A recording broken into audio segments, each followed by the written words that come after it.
Hello mga ka-virgin! Ayan, for today's video, magpakain muna tayo ng hotdog ng mga doggy. And guys, so, ayan, may pangalan yan.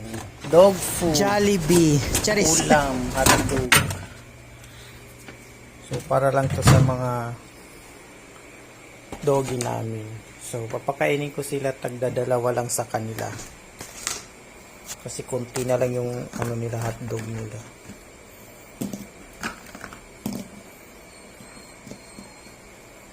So, 8 peraso lang.